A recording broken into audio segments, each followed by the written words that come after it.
Hallelujah. जैसे कि भाई ने बताया कि ये सोने का समय है। कितने लोग सोते हैं दिन में? सोते हैं आप लोग? कितने सोते हैं? हाथ खड़ा कर सकते हैं जी। और इधर इधर कोई नहीं सोता? सोते हैं आप लोग दिन में? सोता है कोई? जी। और कोई नहीं सोता? बहनें सोती हैं जी। लेकिन आपको एक बात बताना चाहूंगा, परमेश्वर ने दिन को सोने के लिए नहीं बनाया। परमेश्वर ने सोने के लिए रात बनाई है। हालेलुया। दिन में सोना ये परमेश्वर की इच्छा के तहत नहीं है। हालांकि हम लोग सोते हैं, लेकिन दिन सोने के लिए नहीं है। दिन काम करने के लिए है और रात सोने के लिए। हालेलुया। लेकिन आज उल्टा हो रखा है। आज की डेट में दिन में हम सोते हैं, हमारे जवान 11 बजे तक सोते हैं, और रात को उठते हैं 1 बजे तक फोन चलाते हैं। उल्टा हो गया है ना? लेकिन परमेश्वर की इच्छा है कि आप दिन में काम करें और रात को सोएं। आप स्वस्थ रहेंगे, आपका स्वास्थ्य बहुत अच्छा रहेगा यदि आप रात को 8 घंटे सोएंगे और दिन भर काम करेंगे। समझ रहे हैं आप मेरी बात को? जी। मैं आपको गलत नहीं बोल रहा हूं, आप सो सकते हैं, कोई दिक्कत नहीं है। कितने लोग हैं जिनकी शादी हो रखी है? अपने हाथ खड़ा करें। शादियां जिनकी हो रखी हैं, जिनके बच्चे हैं जी, और जो अनमैरिड हैं, जिनकी शादियां नहीं हुई, वो भी हाथ खड़ा करें जी। कुछ लोग ऐसे हैं जो प्लान कर रहे हैं शादी के लिए जी, होंगे। तो जब मैं सेशन तैयार कर रहा था और मैंने उसमें देखा यूथ स्पेशल था, लेकिन मुझे जब मैं कल यहाँ पे आए तो मुझे लगा कि यहाँ पे यूथ और बड़े लोग मिक्स हैं। और ये मेरा अपना रहा कि यदि मैं यूथ से ही बात करूंगा तो ये लोग बोर हो जाएंगे, सो जाएंगे। तो इसलिए मैंने सोचा कि मैं दोनों दिन, आज और कल, दोनों विषयों पर बात करूं। यूथ के लिए भी हो जो, और जो बड़े लोगों के लिए भी हो। हालेलुया। क्योंकि बड़े लोग भी पहले यूथ थे, पहले जवान थे। हम भी पहले जवान थे, अब बुजुर्ग हो गए हैं। पहले हम भी यूथ थे, अभी भी हैं। Praise the Lord. Hallelujah, hallelujah. हम अभी जवान हैं।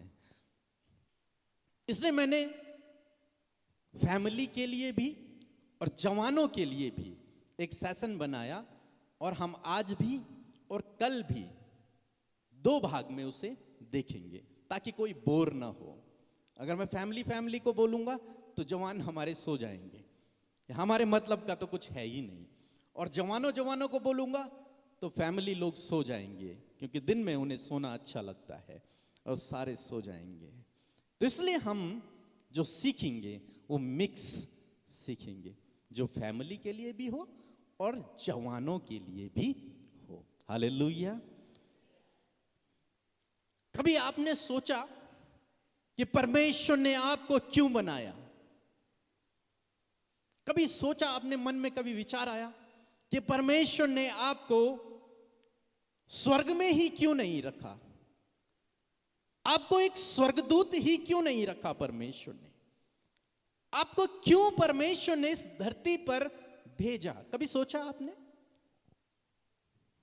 एक दिन मैंने एक से पूछा कि आखिर परमेश्वर ने तुम्हें क्यों भेजा? तो उसने कहा कि मैं पढ़ाई करूं, पढ़ाई करने के बाद एक अच्छी जॉब करूं, फिर एक सुंदर सी लड़की से शादी करूं, उसके बाद हमारे बच्चे पैदा हों, फिर हम उनका पालन करें, फिर हम उनको पढ़ाएं, फिर वो जॉब करेंगे, हम बूढ़े हो जाएंगे, फिर वो हमें पालेंगे, और अंत में हम मर जाएंगे।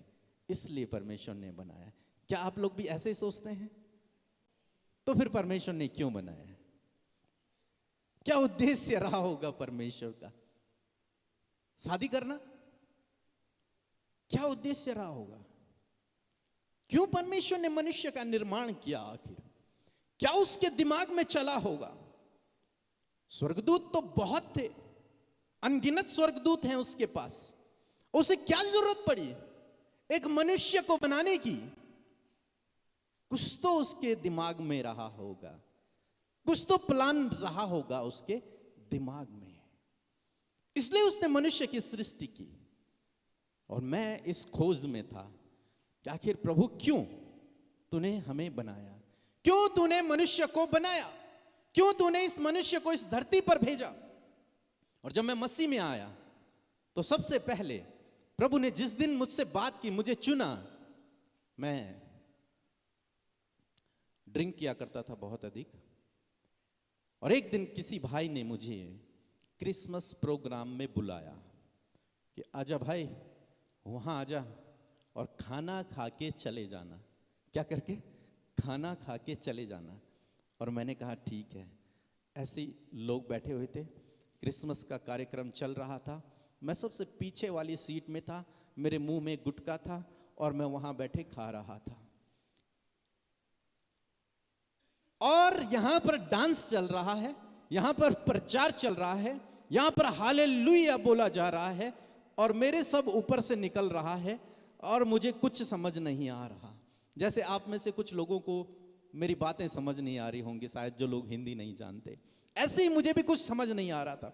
सब ऊपर ही ऊपर जा रहा है और मैं पीछे बैठा हुआ केवल गुटखा खा रहा हूं, क्योंकि मुझे केवल खाने का इंतजार था। हम दोनों भाई, प्रोग्राम खत्म हुआ, हम दोनों भाई बाहर निकले और हमने खाना खाया, और खाना खाने के बाद फिर हम अपने घर के लिए चल पड़े।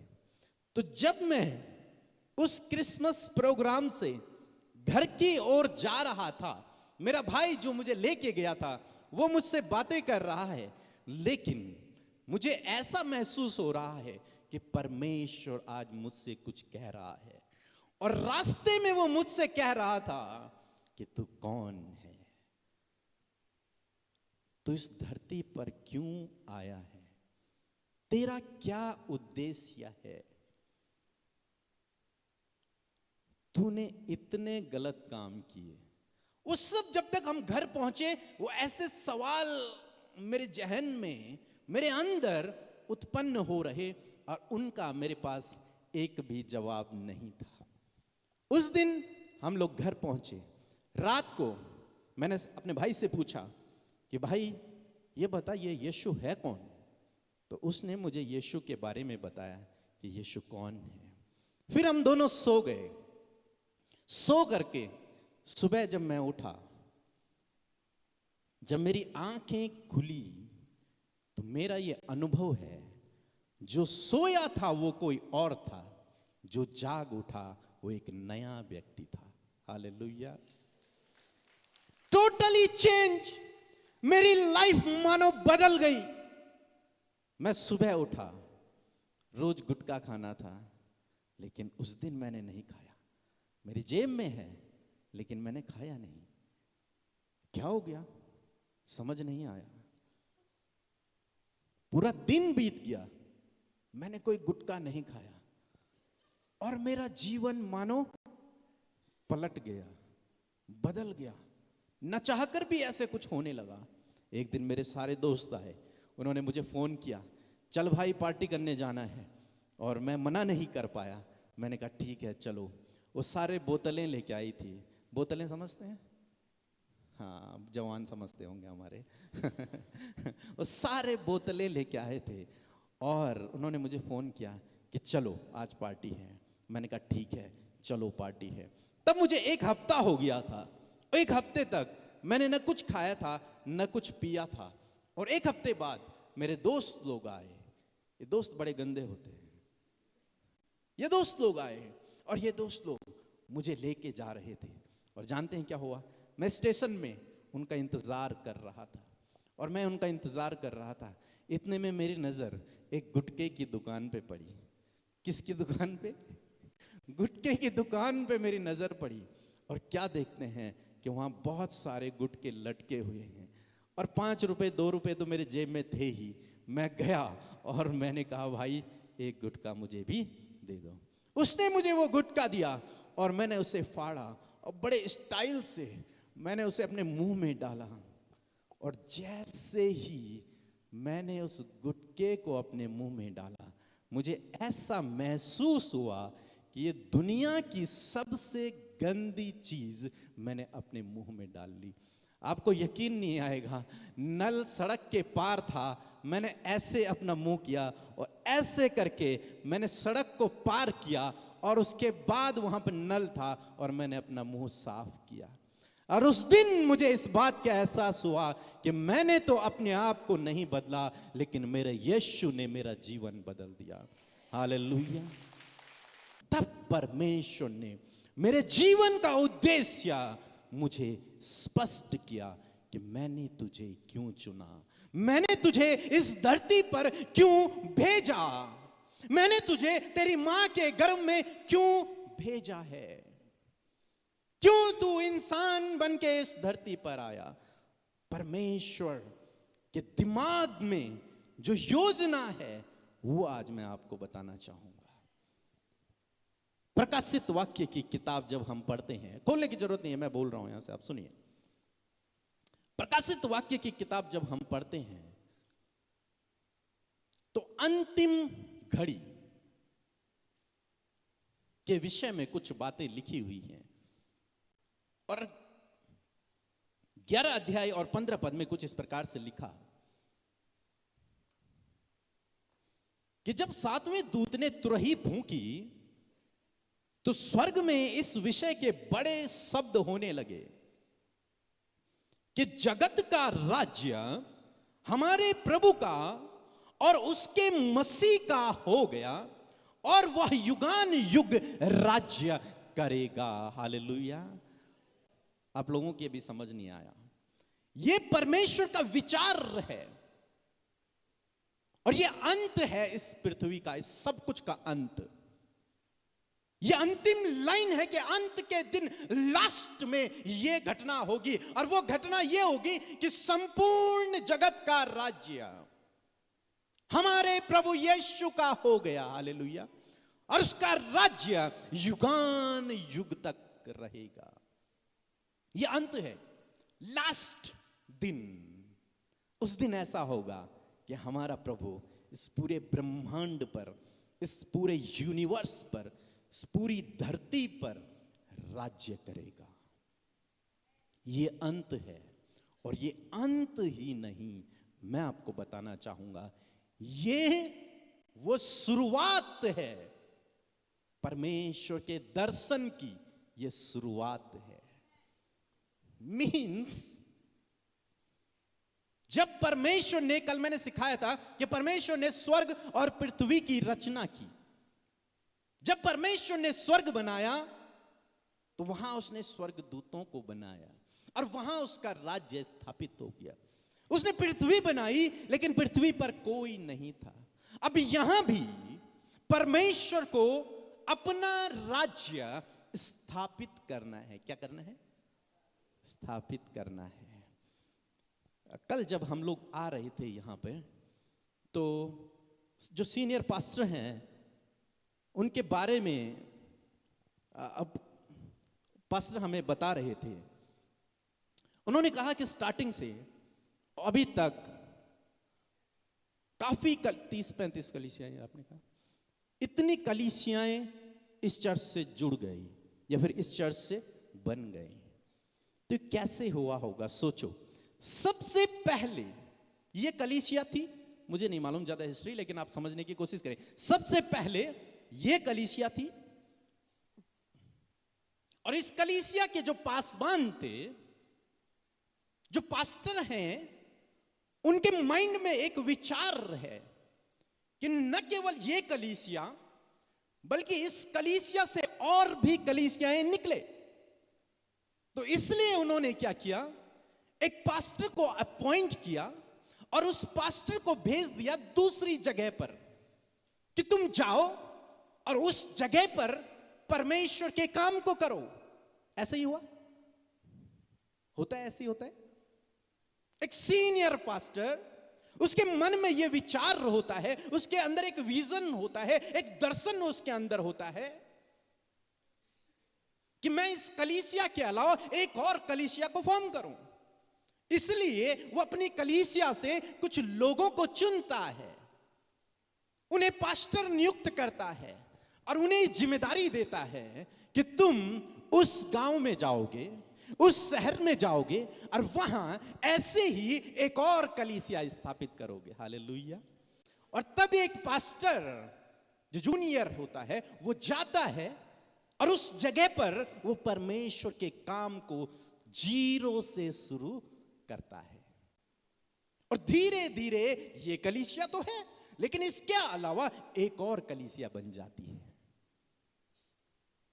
ऐसे ही एक दर्शन परमेश्वर के माइंड में था, और वो दर्शन ये था कि मेरा राज्य इस स्वर्ग में तो है, लेकिन मेरा राज्य इस पृथ्वी में भी होना चाहिए। हालेलुया। ये परमेश्वर का एक दर्शन है, और अंत के दिन हम वही दर्शन को पूरा होते देखते हैं कि संपूर्ण जगत का राज्य परमेश्वर का हो गया। ये स्टार्टिंग है उसके माइंड में, ये विजन है उसका, ये दर्शन है परमेश्वर का, ये प्लान है परमेश्वर का। इसलिए उसने मनुष्य को बनाया, आदम को बनाया। समझ रहे हैं मेरी बात को? तो आपके और मेरे जीवन का उद्देश्य ये है, मैं आपको स्टार्टिंग में ही इस बात को बता रहा हूं, ये है मनुष्य इसलिए रचा गया कि वो एक और कलीसिया स्थापित करे। कहने का मतलब परमेश्वर के राज्य को इस धरती पर स्थापित करे, इसलिए उसने मनुष्य को बनाया और इस धरती पर भेजा। पढ़ाई लिखाई करके जॉब करने के लिए परमेश्वर ने नहीं भेजा, शादी करके बच्चे पैदा करने के लिए नहीं भेजा, उसके बाद बूढ़ा हो जाओ और मरने के लिए नहीं भेजा। उसका एक प्लान है, एक योजना है हर एक मनुष्य के लिए कि वो जब इस धरती पर आए तो परमेश्वर के विजन को, परमेश्वर की योजना को इस धरती पर पूरा करे। और वो विजन, वो दर्शन ये है कि अंत के दिन ऐसा होगा कि संपूर्ण जगत का राज्य परमेश्वर का हो जाएगा। हालेलुया। लेकिन जब परमेश्वर ने इस मनुष्य को बनाया, जिसका नाम क्या था? क्या था? जोर से बोलिए ना, और जोर से। सो गए क्या? सो गए आप लोग? नींद आ गई? एक्चुअली मैं लंबा प्रचार नहीं करता हूं, मैं छोटा सा ही प्रचार करता हूं, आधे घंटे का। लेकिन मेरे को टाइम दिया गया 2 से 4 बजे तक, तो आप सो चाहे कुछ भी करो, मुझे 4 बजे तक बोलना है। समझ रहे हैं मेरी बात को? सोना नहीं। ये आदम भी जवान था। क्या था? जवान था। इस मनुष्य की कहानी को अब हम सुनेंगे, सीखेंगे इसकी कहानी से। पहले जिनकी शादियां हो रखी हैं, हम भी पहले क्या थे? अनमैरिड थे। पहले हम भी जवान थे, फिर हमारी शादियां हो गई, फिर फैमिली हो गई, फिर बच्चे हो गए। ऐसे ये आदम भी पहले जवान था। क्या था? जवान था। हालेलुया। क्या था? धीरे धीरे चलूंगा ना मैं, ताकि टाइम पूरा हो जाए।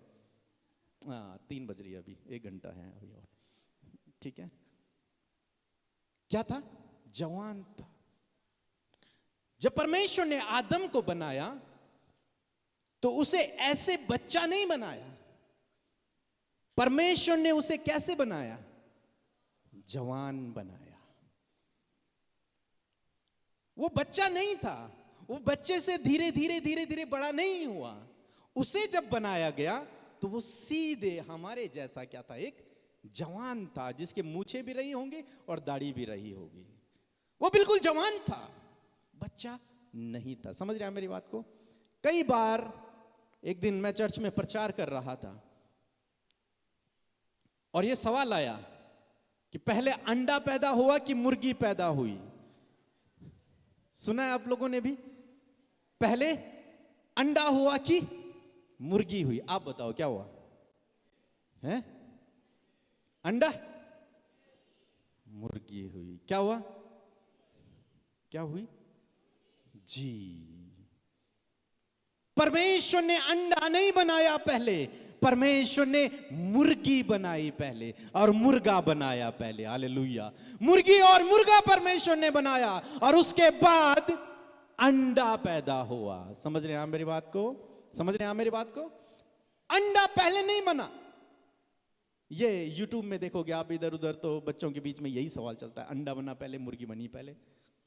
लेकिन बाइबल कहती है परमेश्वर ने सबसे पहले जानवर बनाए। मींस पूरे जानवर बने वो छोटे से बड़े नहीं हुए। शेर ही बना, शेरनी सीधे शेरनी बनी, उसके बाद उनके बच्चे हुए। समझ रहे हैं आप? ऐसे जब पेड़ पौधे बने तो परमेश्वर ने बीज नहीं बनाया। क्या बना? हाँ, वो उग गए, सीधे पेड़ बन गए। बीज तब बाद में उनसे निकले। ऐसे ही परमेश्वर ने छोटा बच्चा नहीं बनाया आदम को, उसे सीधे क्या बनाया था? एक बड़ा जवान बनाया था। और जब जवान बनता है तो जवान की शादी भी होती है। क्या होती है? जवान की शादी भी होती है। हालेलुया। एक वचन हम लोग पढ़ेंगे, उत्पत्ति किताब, उसका 2 अध्याय और 18 पद कहता है परमेश्वर ने एक जवान बनाया। क्या बनाया था? जवान। कौन है जवान? कोई आ सकता है यहां पे? थोड़ा प्रैक्टिकल करूंगा मैं आपके साथ। जवान आ जाए। कौन है जो शर्माता नहीं है? ऐसा जवान आ जाओ भाई, जवान आ जाओ। आप जवान हो? परमेश्वर ने क्या बनाया? एक जवान बनाया। इसे बच्चा नहीं बनाया, इसे जवान बनाया। और इस जवान को परमेश्वर ने धरती पर रख दिया। और तब 18 पद में लिखा है कि फिर यहोवा ने, परमेश्वर ने कहा कि इस जवान का अकेला रहना अच्छा नहीं है। यह जवान अकेला ठीक नहीं लग रहा। लग रहा है? नहीं लग रहा। अरे जब परमेश्वर ने बनाया, इसका मतलब क्या है? इस जवान में कुछ कमी है, इसलिए इसका अकेला रहना ठीक नहीं है। या अकेला रहा, कहीं इसने चोरी कर दी तो? समझ रहे? कहीं इसने कुछ गलत काम कर दिया तो क्या होगा? इसका अकेला रहना ठीक। कोई तो चाहिए सीसीटीवी कैमरे के समान इसके साथ में। एक सीसीटीवी लगाना पड़ेगा इस पे। ये अकेला रहेगा तो ये बहुत डेंजर है। क्या है? क्या है? बुरा तो नहीं मान रहे भाई? ये अकेला रहेगा तो ये बहुत डेंजर है। और परमेश्वर देख रहा है कि इस जवान का अकेला रहना अच्छा नहीं। इसका मतलब जब मैं इसे पढ़ रहा था तो मेरा दिमाग चला, इसका मतलब इसमें कुछ कमी है, इस जवान में कुछ कमी है। लेकिन मैंने कल बताया था कि परमेश्वर जो कुछ बनाता है वो परफेक्ट बनाता है। इसका मतलब इसके शरीर में कोई कमी नहीं है। यह जवान दिखने में स्मार्ट है, इस जवान के बाल भी अच्छे हैं, इस जवान की बॉडी भी अच्छी है, 6 पैक भी है इस जवान के, और इसके अंदर ताकत भी है, इसमें कोई कमी नहीं है। लेकिन फिर भी परमेश्वर चाहता है कि इसके ऊपर एक निगरानी रखने वाला सीसीटीवी कैमरा लगा दिया जाए। इसका अकेला रहना क्या नहीं है? ठीक नहीं है। देन परमेश्वर ने सोचा और परमेश्वर ने कहा चलो कुछ करते हैं, इसके लिए कुछ जुगाड़ करते हैं। जुगाड़ समझते हैं आप लोग? कुछ व्यवस्था करते हैं इस जवान के लिए। और उसके बाद परमेश्वर ने ऐसी व्यवस्था की कि इसे, ऐसे जवान जानवर थे वहां पे, जैसे आप लोग हो ना, क्या थे? जानवर थे, घोड़ा, हाथी, शेर, चूहा, लेकिन उनके नाम नहीं थे उस समय। तो परमेश्वर ने इस जवान से कहा, जाओ जवान, अपने लिए कोई साथी ढूंढ लो। मैं कहानी के रूप में आपको समझाने की कोशिश कर रहा हूं, ठीक है? आप ये ना बोलें कि बाइबल में तो कुछ और लिखा था, मैं आपको समझाने की कोशिश कर रहा हूं। जा जवान, अपने लिए कोई दोस्त ढूंढ ले इनमें से। अब ये जवान गया सबसे पहले शेर के पास। अब शेर के पास जब ये जवान गया तो उसने क्या देखा कि चलो शेर को मैं अपना दोस्त बना लेता हूं। लेकिन तब तक उसकी शेरनी पहुंच गई और उसने दहाड़ा और ये जवान वहां से भाग गया। अरे भाई, इसका तो ऑलरेडी पहले से ही दोस्त है, तो फिर मैं किसी और के पास देखता हूं। तो ये जवान गया हथनी के पास और हथनी के सोचा कि चलो ये हथनी ठीक है, ये मेरी दोस्त बन जाएगी, शांत भी है, ठीक है। लेकिन तब तक क्या हुआ, हाथी आ गया और उसने अपनी सूंड उठा के इसको फेंक दिया। अरे कोई मिल ही नहीं रहा है, किसके साथ में रहूं? फिर ये ऐसी ढूंढ रहा है, एक घोड़े के पास गया और उसके पास भी एक घोड़ी है।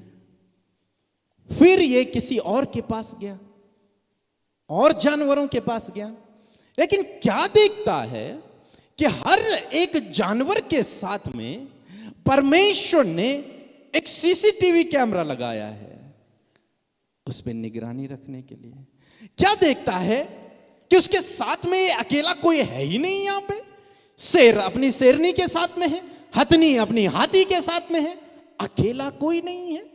ये ऑब्जर्व कर रहा है।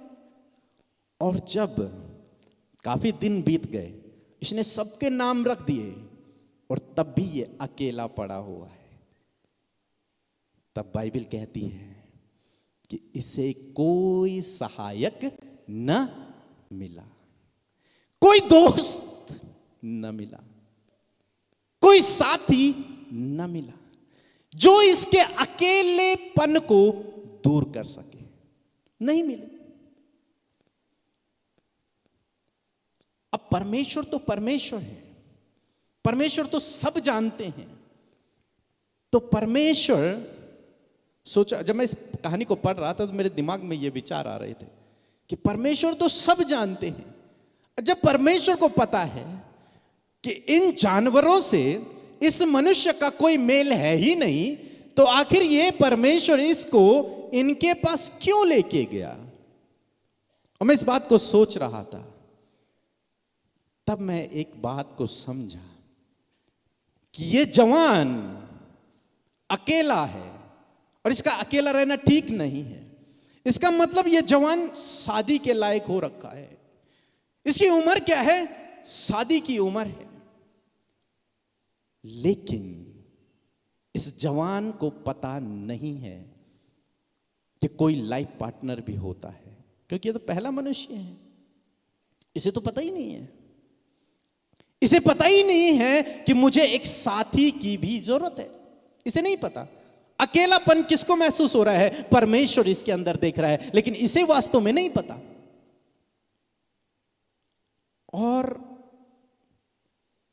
तब परमेश्वर ने इस जवान को भेजा कहां?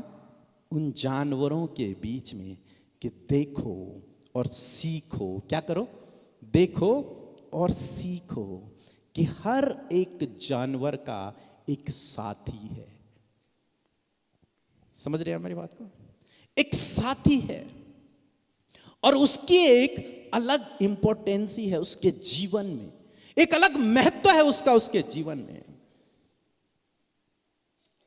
और तब परमेश्वर जब ये समझ गया इस बात को कि हां, वास्तव में मैं अकेला हूं, शेर के साथ में शेरनी है, लेकिन आदम क्या है?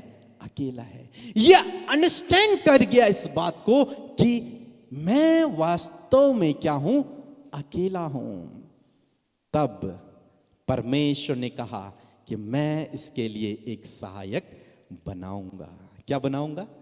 सहायक बनाऊंगा। जानते हैं आप, एक बात मैं आप लोगों से कहना चाहूंगा कि क्या बनाऊंगा मैं? किसने कहा? परमेश्वर ने कहा। लेकिन आज जब जवान तो छोड़ो, तुम बच्चों की बात मैं कर रहा हूं, 7th 8th में पढ़ने वाले बच्चे, 6th में पढ़ने वाले बच्चे, हमारा काम है, हम जो अपने क्षेत्र में जो काम करते हैं, चर्च तो है ही और ऑनलाइन तो है ही, लेकिन हम स्कूलों में जाके यूथ की काउंसलिंग करते हैं, जवानों की काउंसलिंग करते हैं, उनके अंदर की बातों को बाहर निकलवाते हैं, उनके जो प्रॉब्लम्स हैं उन्हें सॉल्व करते हैं स्कूलों में जाके। तो जब हम स्कूलों में जाते हैं और जब बच्चों से पर्सनल बात होती है, तो एक 7th क्लास की लड़की कहती है कि 5th क्लास का लड़का मुझे परेशान करता है। कितना छोटा होगा 5th क्लास का बच्चा, सोचो। एक 6th क्लास की लड़की कहती है कि उसके साथ पढ़ाई करने वाला जो लड़का है वो उसे शादी के लिए कहता है। ये हकीकत बात है, मैं ऐसी मजाक नहीं कर रहा हूं। आप लोग तो गुजरे हैं इस रास्ते से, हम भी गुजरे हैं, आप गुजर रहे हैं, हम गुजर चुके हैं, समझ रहे हैं। एक छोटा बच्चा वो सोचता है कि मेरी भी शादी हो जाए, लेकिन उसे शादी के बारे में कुछ नहीं पता, लेकिन वो सोचता है कि मेरी भी पत्नी हो, लेकिन उसे नहीं पता। आज की डेट में बच्चे फोन चला रहे हैं और फोन में उन्हें 24 घंटे ऐसी चीजें ही देखने को मिल रही हैं, इसलिए उनके जीवन से जो आउटपुट निकल रहा है वो भी वैसा ही है। वो सोचते हैं शादी का मतलब, अब यहां पे मैं बोल नहीं सकता इन बातों को, लेकिन उन्हें उनके दिमाग में केवल एक ही तस्वीर है, शादी का मतलब केवल ये, बस। छोटे छोटे बच्चे, हमारे जवान, उनके मन में, उनके विचारों में केवल एक ही बात है, उसके अलावा कुछ नहीं। लेकिन मैं आपको बताना चाहूंगा, ये एक जवान है, मैं आदम की बात कर रहा हूं, इसकी नहीं, ये तो बच्चा ही है, ठीक है।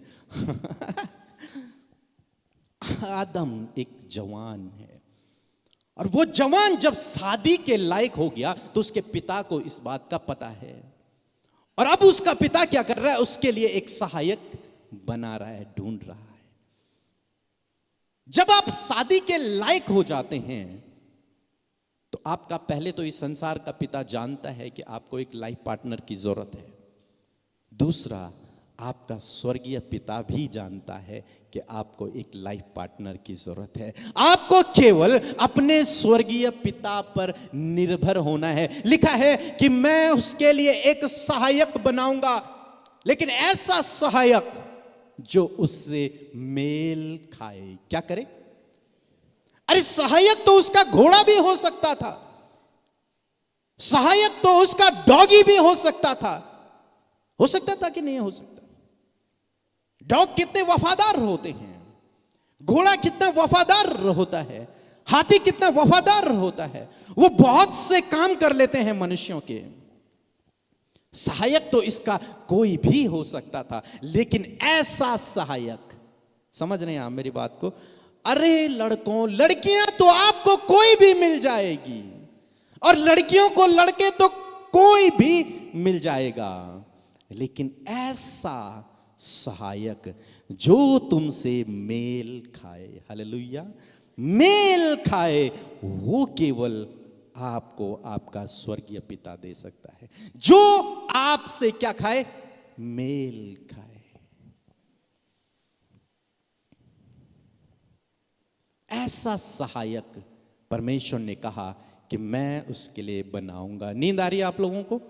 अब इसमें मेरी कोई गलती नहीं है, आपको नींद आए तो आए, हम कुछ नहीं कर सकते। आप उसके बाद परमेश्वर ने क्या किया? इस आदम को जो जवान हो गया था, इसे भेजा जानवरों के बीच में कि जाओ और देखो, उनके नाम रखो और उनसे सीखो। और ये आदम गया और ये देख रहा है हर एक मेल के साथ में एक फीमेल है, हर एक फीमेल के साथ में एक मेल है, और इनका परिवार है, और ये चल रहे हैं, ये साथ में हैं, लेकिन मैं अकेला हूं। जानते हैं ये क्या घटना थी? ये घटना थी आदम की ट्रेनिंग। आदम शादी करने से पहले, इससे पहले कि आदम की शादी हो, परमेश्वर ने उसे ट्रेनिंग दी। हालेलुया। उसे समझाया कि एक लाइफ पार्टनर का क्या महत्व होता है लाइफ में। और तब आदम को रियलाइज हुआ कि वास्तव में मैं अकेला हूं और मुझे एक लाइफ पार्टनर की जरूरत है। जैसे इन सब के लाइफ पार्टनर हैं, ऐसे मुझे भी कोई लाइफ पार्टनर चाहिए। आजकल हमारे जवान लोग कुछ जल्दी ट्रेनिंग ले लेते हैं। वो अपने दोस्त को देखते हैं कि उसकी तो ये गर्लफ्रेंड है, अरे उसकी भी है तो मेरी भी होनी चाहिए। लड़कियां भी सोचती हैं उसका तो बॉयफ्रेंड है, उसका है तो मेरा भी होना चाहिए, मैं अकेले नहीं रहूंगी। एक ट्रेंड है, स्कूलों में, कॉलेजों में ये चलता है। लेकिन आपको मैं बताना चाहूंगा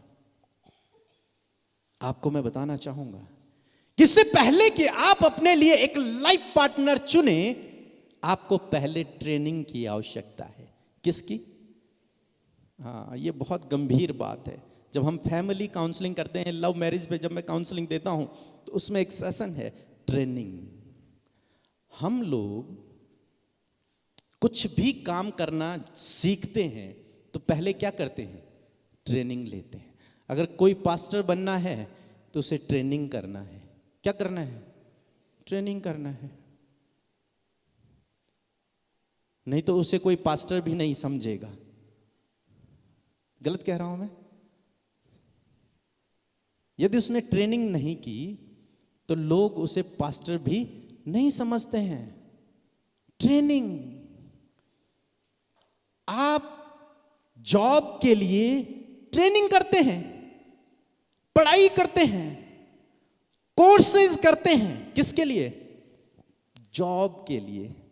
और कुछ टाइम, वो जॉब क्या टेम्पररी है, कुछ टाइम बाद वो जॉब भी बदल जाती हैं, कई बार छूट जाती हैं, कई बार आप ट्रेनिंग किसी और की करते हैं और काम कुछ और कर रहे होते हैं। लेकिन शादी जो जीवन का एक सबसे इंपॉर्टेंट डिसीजन है, उसे हमारे जवान, हम सभी लोग बिना ट्रेनिंग के ले लेते हैं। और जब समझ ही नहीं है कि शादी होती क्या है, समझ ही नहीं है कि लाइफ पार्टनर का रोल मेरे लाइफ में है क्या, समझ ही नहीं है कि मुझे अपने पति के साथ में कैसे व्यवहार करना है, तो क्या होगा? क्या होगा? कुछ दिन बाद डिवोर्स। बुरा मत मानना मेरी बातों का, मैं आपसे नहीं बोल रहा हूं। मैं एक बहन को जानता हूं। आप बैठ जाओ, आदम बैठ जाओ आप, फिर मैं बुलाऊंगा। एक बहन को जानता हूं, उन्होंने एक लाइफ पार्टनर चुना। वो लड़का दिखने में बहुत सुंदर था, बहुत सुंदर, हमारे आदम से भी ज्यादा सुंदर। और उसने देखा कि ये तो बहुत सुंदर लड़का है। उसने कहा मुझे इससे शादी करनी है। ठीक है जी। और घर वालों ने बातचीत की और दोनों की शादी हो गई। और जब दोनों की शादी हो गई, दोनों एक दूसरे से बहुत प्यार करते थे, बहुत प्यार, एक दूसरे के लिए जीने मरने के लिए तैयार थे। अब उन्होंने डिसीजन लिया हम शादी करेंगे। और उनकी शादी हुई। और शादी के 6 महीने बाद लड़का कहने लगा, ये खाना नहीं बनाना आता इसे, ये मुझे टाइम पर खाना नहीं देती। लड़की बोल रही है कि ये मुझे कहीं घुमाने नहीं ले जाता, ये मुझे शॉपिंग नहीं करवाता, ये मेरे लिए नए कपड़े नहीं लेता। और जानते हैं क्या हुआ? 1 साल बाद दोनों अलग हो गए। एक और भाई को मैं जानता हूं, जिन्होंने एक लड़की से शादी करने के लिए एड़ी चोटी का जोर लगा दिया। समझ रहे हैं आप मेरी बात को? सबसे लड़ने के लिए तैयार हो गया, सबसे लड़की के घर वालों से लड़ने के लिए तैयार, अपने घर वालों से लड़ने के लिए तैयार। लेकिन केवल एक उसके अंदर एक बात थी कि मैं इस लड़की से प्यार करता हूं और मुझे इससे शादी करनी है तो करनी है। हुआ यूं अंत में कि उनकी शादी भी हो गई, कोर्ट मैरिज हुई और शादी हो गई। शादी हुई और तीसरे दिन फाइटिंग शुरू। और 2 महीने बाद उसके पापा मुझे बताते हैं 2 महीने बाद लड़की अपने घर और लड़का अपने घर। क्यों हुआ ये तो बहुत प्यार करते थे एक दूसरे से, मरने के लिए तैयार थे एक दूसरे के लिए। ये इसलिए हुआ क्योंकि इन्हें विवाह की समझ नहीं थी, इन्हें शादी की समझ नहीं थी। इन्हें प्यार तो था, एक दूसरे का रंग रूप तो इन्होंने देखा, 6 पैक तो इन्होंने देख लिए, लेकिन इन्होंने शादी का जो महत्व है, शादी जो है, उस टॉपिक को ये समझ नहीं पाए। हमारे जवान खूब हंस रहे हैं अंदर ही अंदर, समझ रहे, उसको समझ नहीं पाए। और उन्हें पता ही नहीं है भाई, किसी के हाथ में अगर गन दे दी जाए और उसे बोलो चलाओ तो वो क्या करेगा? वो पता नहीं कितने निर्दोष लोगों को मार देगा और खुद भी मर जाएगा, उसे चलाना ही नहीं आएगा। तो बिना ट्रेनिंग के, बिना समझ के यदि आप अपने जीवन में किसी लाइफ पार्टनर को चुनते हैं तो 99.9% ये संभावनाएं हैं कि आपका डिसीजन रॉन्ग। समझ रहे हैं मेरी बात को? लेकिन जब आप एक वयस्क हो जाते, एक जवान जब आप हो जाते, जब आपको इस बात की समझ होती है और आपने कहीं से सीखा है, आपने कहीं से पढ़ा है, आपने कहीं से उस चीज का अध्ययन किया है, ट्रेनिंग ली है, तब जब आप शादी करते हैं उस परमेश्वर पर निर्भर होकर, तो वो आपका 99% वो डिसीजन सही होता है। Hallelujah, hallelujah, hallelujah. और मेरे जीवन में भी ऐसे ही हुआ, इसलिए मैं यूथ काउंसलर हूं, क्योंकि मैं इन जगहों से गुजर के आया हूं। समझ रहे हैं, मैं दूध का धुला नहीं हूं, मैं भी आपकी तरह था। और जब मैंने मसीह को जाना और मैं उस पर निर्भर हो गया, उसने कहा मैं तेरे लिए एक सहायक बनाऊंगा। क्या करूंगा? मैं प्रभु, अब मैं नहीं ढूंढूंगा, अब तू मुझे देगा।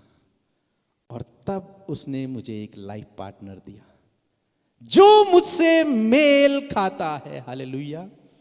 कौन है वो? वहां पर बैठी हुई है। ठीक है, तब परमेश्वर ने मुझे एक लाइफ पार्टनर दिया जो मुझसे मेल खाता है।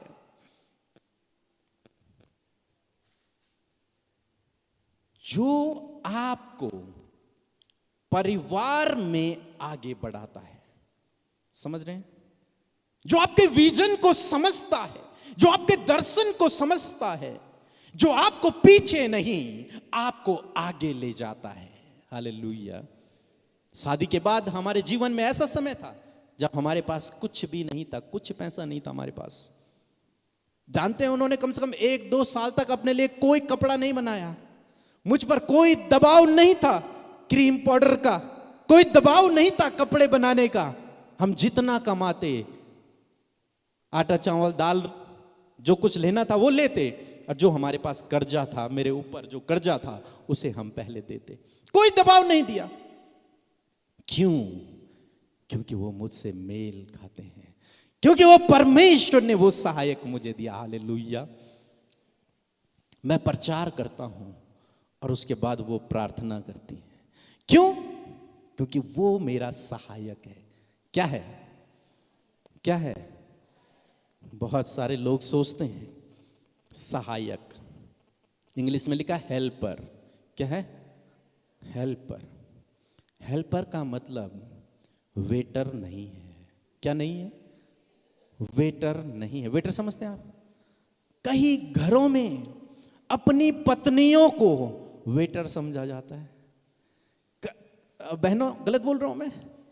सही बोल रहा हूं? कई घरों में अपनी पत्नियों को अपने से नीचे देखा जाता है। कई घरों में पत्नियों को बोलने की इजाजत नहीं होती है। अरे जब मैं बात कर रहा हूं, तुम कौन हो? कई घरों में ऐसा है कि पत्नी केवल घर का काम करेगी, बाकी कुछ नहीं।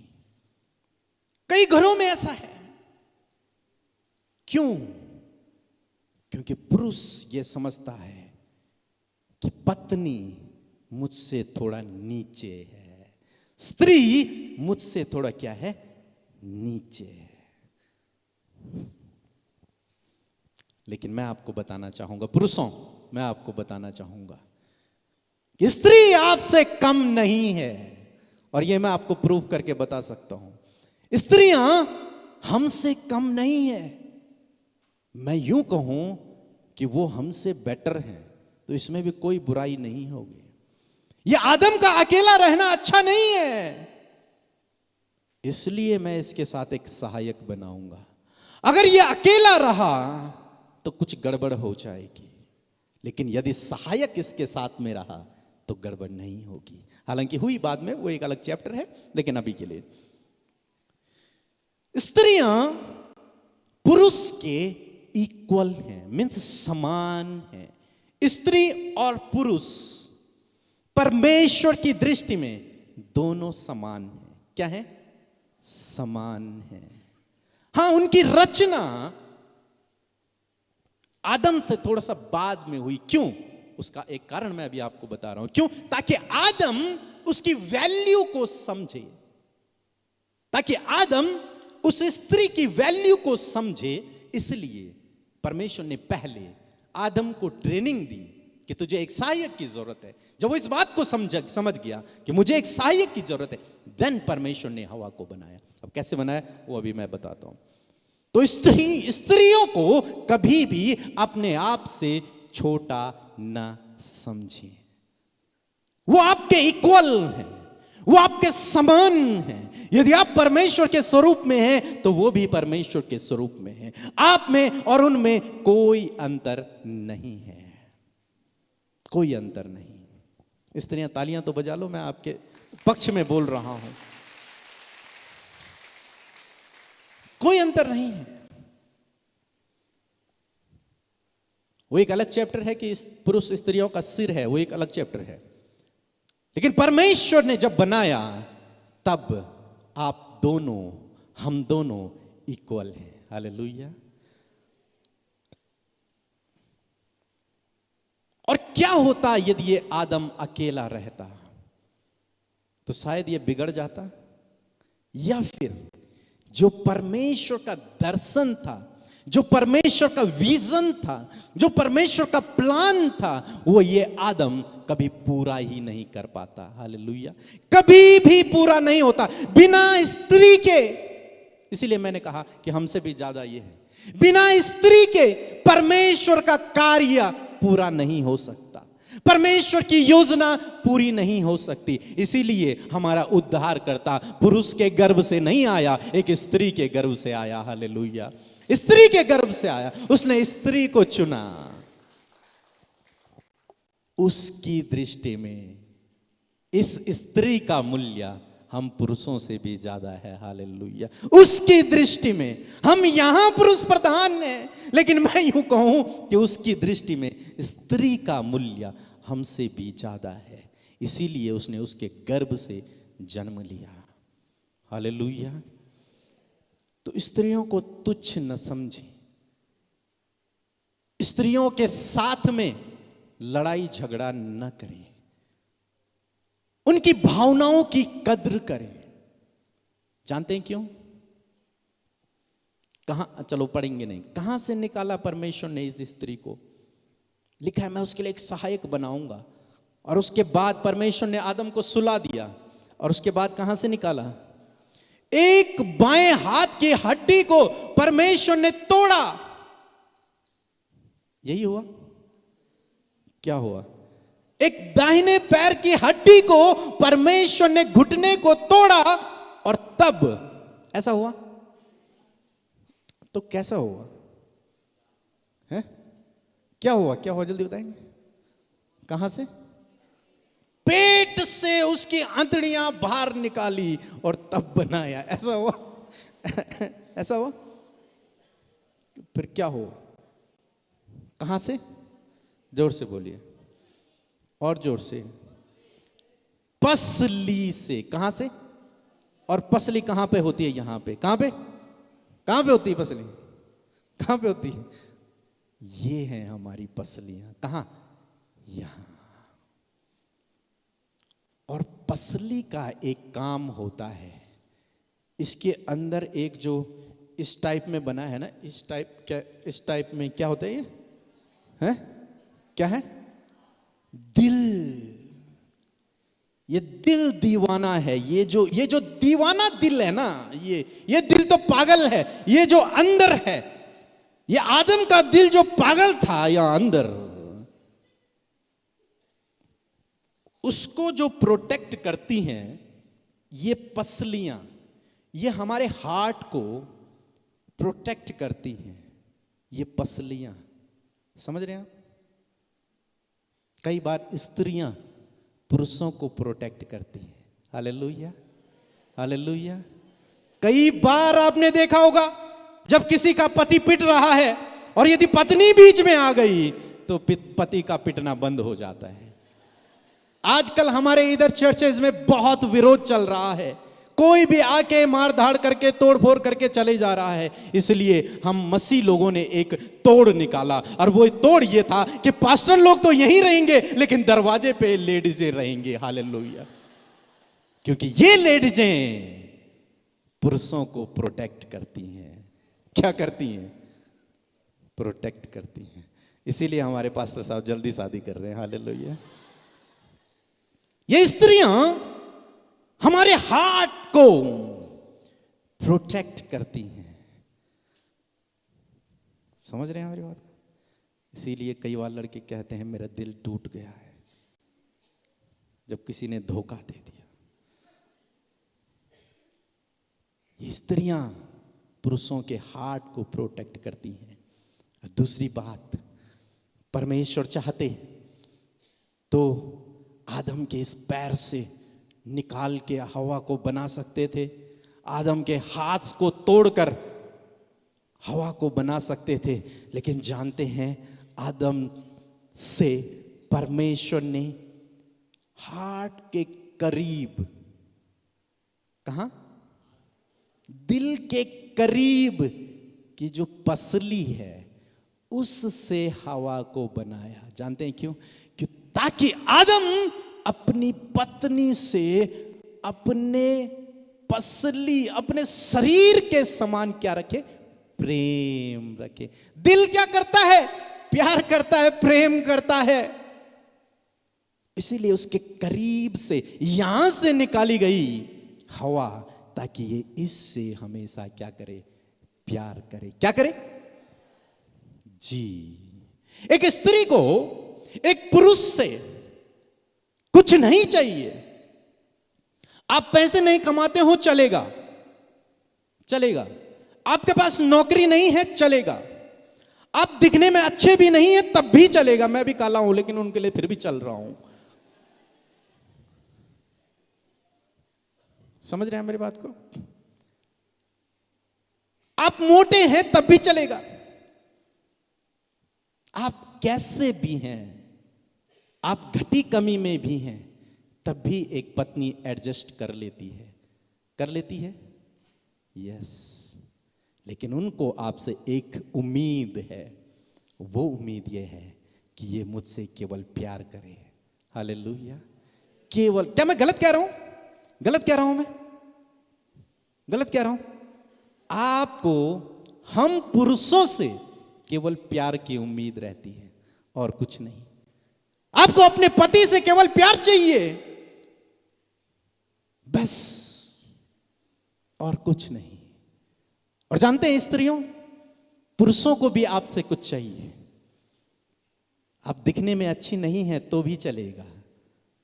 आप उन्हें डांटती भी हैं तब भी चलेगा। आप उन्हें टोकती भी हैं तब भी चलेगा। आप उनके साथ लड़ाई करती हैं तब भी चलेगा, तब भी वो सह लेंगे आपकी। लेकिन उन्हें एक चीज चाहिए आपसे, वो है रिस्पेक्ट। हालेलुया। केवल और केवल रिस्पेक्ट। और जिस दिन आपने अपने पति की रिस्पेक्ट करनी शुरू कर दी, आप सारा सब कुछ उससे ले जाओ, उसे कोई मतलब नहीं है। और जिस दिन आपने अपने पत्नी से प्यार करना शुरू कर दिया, उसके पास जो कुछ है वो सब कुछ आपका।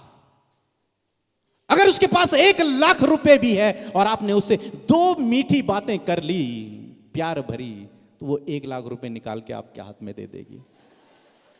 उसे केवल प्यार चाहिए, वो प्यार की भूखी है, उसे पैसा नहीं चाहिए, उसे प्यार चाहिए। और पुरुष केवल रिस्पेक्ट का भूखा है, उसे केवल आदर चाहिए बस। हमारी जगह पर एक बहन थी, उसके पति ने एक दिन ड्रिंक करी और उस बहन से किसी ने कहा कि तेरा पति वहां डांस कर रहा है। और उस बहन को बहुत तेज गुस्सा आया और वो वहीं गई, सब लोग डांस कर रहे थे, उसने अपनी सैंडल उतारी और अपने पति को मारना शुरू कर दिया। लेकिन ये घर में यदि ये घटना होती तो शायद पति एक बार सह लेता, लेकिन ये घटना शायद सैकड़ों लोगों के बीच में थी। पति उसे मार तो नहीं पाया, लेकिन घर गया और पंखे पर लटक गया और मर गया। पति को केवल रिस्पेक्ट चाहिए आपकी। घर में बाहर कहीं भी आप हैं, आपका पति केवल आपसे ये उम्मीद करता है कि आप उसकी रिस्पेक्ट करें बस। और जानते हैं, आज वो बहन जिंदा तो है, बच्चे भी हैं, लेकिन उसे इसी बात का मलाल है, काश मैंने ये गलती नहीं की होती तो आज हम दोनों साथ में होते। आपके पति को केवल आपसे रिस्पेक्ट चाहिए और आपकी पत्नी को केवल आपसे प्रेम चाहिए बस। मैं कह रहा हूं, हम 1-2 सालों तक ऐसी स्थिति में रहे जब मैं उनके लिए कोई कपड़े नहीं बना पाया, कोई फैसिलिटी मैं उन्हें नहीं दे पाया, लेकिन प्यार मैंने भरपूर दिया। हालेलुया। प्यार, प्रेम जब आप अपनी पत्नी से करते हैं तो वो कंगाली में आपके साथ में रह लेती है, गरीबी में, दुख में आपके साथ में रहने के लिए तैयार रहती है, लेकिन उसे प्यार चाहिए। आपका पति आपके साथ में हर कंडीशन में रहने के लिए तैयार है, लेकिन उसे आपसे रिस्पेक्ट चाहिए। इन 2 बातों को आप समझिए और आगे चलेंगे। और परमेश्वर ने, टाइम हो गया, कल चलेंगे आगे। सर कोई कुछ नहीं कह रहा, क्या करें कल?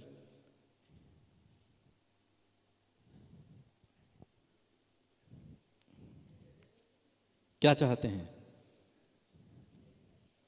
ओके, चलो हम जल्दी से समाप्ति कर देंगे। 22 पद में लिखा है, जब परमेश्वर ने आदम की पसली निकाली और उससे एक लड़की बनाई और उस लड़की को लेकर परमेश्वर किसके पास गया? आदम के पास गया। और जिस घड़ी आदम ने उस लड़की को देखा तो उसने परमेश्वर से ये नहीं पूछा, परमेश्वर ये कौन है, इसका नाम क्या है, ये कहां से आई, आज तक तो थी नहीं यहां, ये आज अभी कहां से पैदा हो गई, मैं सोया तूने, ये कहां से आ गई मेरी जगह पर? नहीं। जानते हैं उसने क्या कहा? बहुत खूबसूरत लिखा है, 23 पद में लिखा, आदम ने कहा अब यह मेरी, क्या कहा? ये मेरी, हाँ मेरी पर्सनल, ये मेरी हड्डी में की हड्डी है और मांस में की मांस है, ये मेरी देह का एक अंग है, अब ये मेरी है। क्या है? इसे कहां से पता चला ये इसकी है? कहां से पता चला इसको? परमेश्वर ने तो नहीं कहा, परमेश्वर चुपचाप खड़े हैं। परमेश्वर ने नहीं कहा बेटा आदम मैंने तेरे लिए एक लड़की बनाई है, वो तेरी पत्नी होगी आज से, नहीं कहा। लेकिन इसने ट्रेनिंग ली थी पहले। क्या ली थी? ट्रेनिंग ये जानवरों के पास गया था, इसने सीखा था कि इनकी तो साथी है, मेरी साथी नहीं है। और जब उसने देखा कि ये जो है ये मेरे जैसी है, ये मेरे जैसी दो पैरों पे चल रही, इसकी दो आंख है, दो नाक है, दो नाक नहीं एक नाक है, और जब उसने देखा कि ये मेरे जैसी है तो उसने कहा, ये परमेश्वर ने ये भी नहीं कहा ये मैंने तेरे यहां से निकाली है, कहा नहीं कहा। लेकिन जब उसने देखा, जैसे उसकी नजरें गई, उसने तुरंत से उसे पकड़ लिया और कहा ये मेरी है। जवान लड़के कहते ये मेरी है। जवान स्कूलों में ऐसा चलता है, जब लड़के किसी खूबसूरत लड़की को देखते हैं तो 4 लड़के कहते हैं ये मेरी है, और लड़कियां जब किसी खूबसूरत लड़के को देखती हैं तो कम से कम 5 लड़कियां कहती हैं ये मेरा है। लेकिन आदम उसको कह रहा है जिसे परमेश्वर उसके बीच में लेकर आया है, जिसे परमेश्वर ने उसे दिया, उसको कह रहा है ये मेरी है। किसकी? हाँ, ये मेरी है, पर्सनल, मेरी मांस से निकली हुई, मेरी हड्डी से निकली हुई, मेरी देह का क्या है? अंग है। अब वास्तव में ये आदम अब पूरा हुआ। अभी तक क्या था? अधूरा था। अभी तक इसमें क्या थी? कमी थी। लेकिन जब एक स्त्री इसके पास आई और जब इसने कहा ये मेरी है, आज से अब ये आदम पूर्ण हो गया। हालेलुया, पूर्ण हो गया।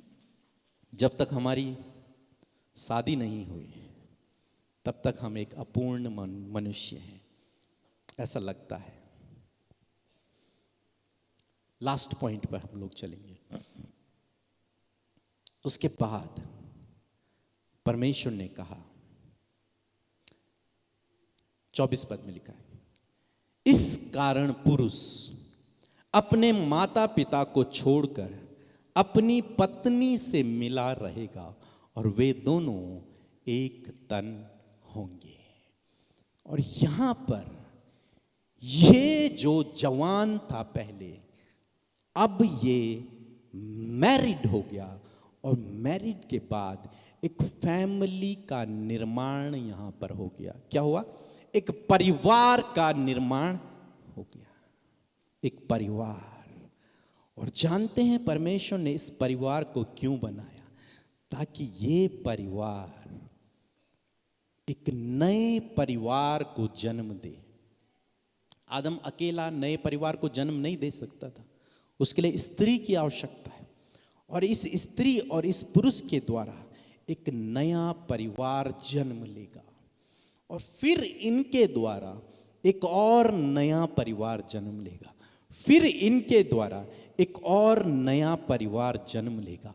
और इसी प्रकार से ये पूरी पृथ्वी परमेश्वर की संतानों से भर जाएगी। ये परमेश्वर का उद्देश्य था, एक मनुष्य को बनाने का, एक परिवार को बनाने का। इसलिए उसने एक स्त्री एक पुरुष को एक किया और एक परिवार का निर्माण किया। अब इनके बच्चे होंगे, उनका भी एक परिवार होगा, और फिर उनका भी एक परिवार होगा, और ऐसे ही ये परिवार परिवार परिवार पूरी पृथ्वी पर भर जाएंगे, और संपूर्ण जगत का राज्य परमेश्वर का हो जाएगा। हालेलुया। लेकिन यहां पर एंट्री मारी शैतान ने, और शैतान ने इस परिवार को क्या कर दिया? बिगाड़ दिया। अब कहानी में ट्विस्ट आ गया। योजना तो यही थी, लेकिन कहानी में विलन की एंट्री हो गई। और जब कहानी में ये गुंडा आ गया, गुंडा समझते हैं आप? पिक्चर में एक गुंडा होता है ना, फिल्म में, हाँ, वो जब आ गया तो कहानी में ट्विस्ट आ गया। अब जो परिवार एक अच्छा परिवार था, अब वो परिवार बिगड़ गया। अब उस परिवार की जब संतानें हुई तो वो भी बिगड़ी हुई हुई, और जब उनकी भी संतानें हुई तो वो भी क्या हुई, बिगड़ी हुई। अब उनके लड़ाई झगड़े चल रहे हैं, अब वो मर्डर कर रहे हैं, अब वो रेप कर रहे हैं, अब वो गलत बातें कर रहे हैं। अब 24 घंटे उन मनुष्यों के अंदर जो कुछ उत्पन्न होता है वो गलत ही उत्पन्न होता है। तब परमेश्वर ने मसीह को भेजा। अब जब हमने मसीह को ग्रहण किया, अब हम फिर से वही परिवार बन गए। हालेलुया। अब हम फिर से वही परिवार बन गए और उस परिवार को परमेश्वर ने कलीसिया में जोड़ दिया। अब ये कलीसिया एक परिवार हो गई। अब परमेश्वर चाहते हैं कि ये कलीसिया में जितने परिवार हैं, वो परिवार ऐसे परिवारों को जन्म दें जो मसीह के राज्य को दुनिया की छोर तक फैलाएं और आपके द्वारा फिर परमेश्वर का राज्य संपूर्ण जगत में फैल जाए। तो परमेश्वर आपसे और मुझसे ये चाहते हैं, हमारे जवानों से, हमारे परिवार वालों से ये चाहते हैं कि आपके द्वारा एक ऐसा परिवार निकले, यानी कि आपके बच्चों के रूप में एक ऐसा परिवार निकले जिसके द्वारा उसका राज्य इस पूरी पृथ्वी पर फैले। Hallelujah, hallelujah. क्या आप लोगों को समझ आया? इतना समझ आया? कुछ बातें समझ आई? आपकी जिम्मेदारी है परमेश्वर के राज्य को फैलाना, और इसलिए उसने एक जवान को एक स्त्री का सहायक दिया और एक परिवार को बनाया।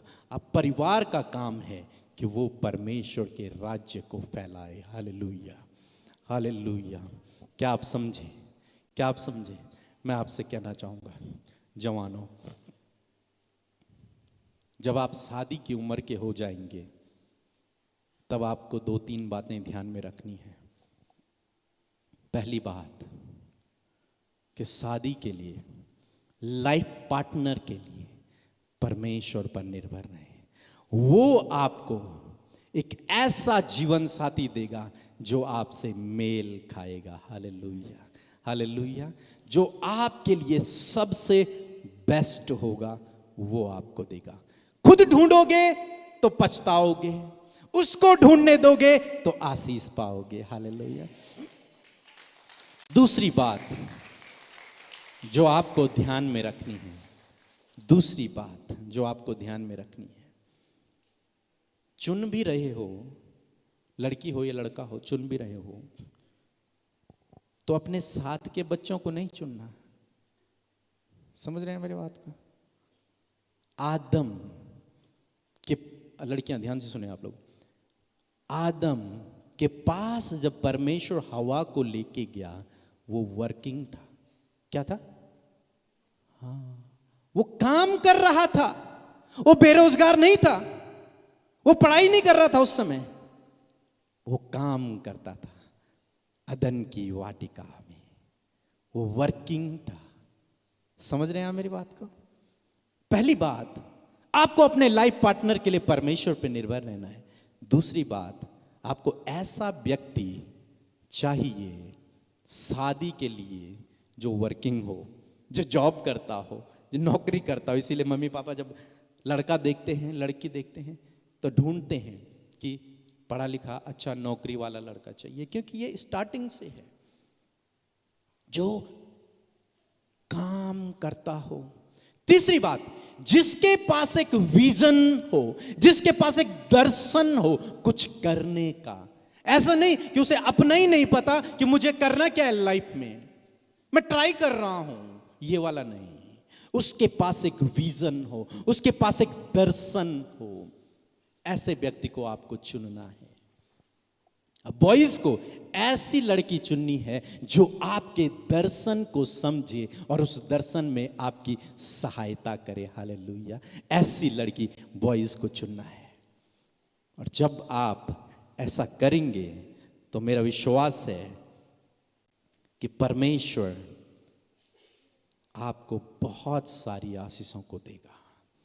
लास्ट बात जो मैं आपको बताऊंगा वो ये है, लाइफ पार्टनर ऐसा चुने जो परमेश्वर की उपस्थिति में रहता हो।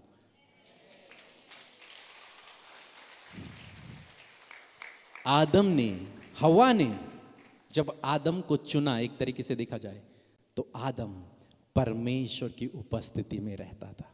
कहां रहता था? परमेश्वर की उपस्थिति में। तो लाइफ पार्टनर चुनते समय इन बातों को ध्यान में रखें। पहली बात, परमेश्वर पर निर्भर रहें। दूसरी बात, वो वर्किंग होना चाहिए। तीसरी बात, उसके पास एक विजन होना चाहिए। चौथी बात कि वो परमेश्वर की उपस्थिति में होना बहुत ही आवश्यक है। सबसे ज़्यादा इंपॉर्टेंट है कि वो व्यक्ति परमेश्वर की उपस्थिति में रहता हो। Hallelujah, hallelujah. मैं ऐसा करता हूं कि कुछ बातें आपको समझ आई होंगी।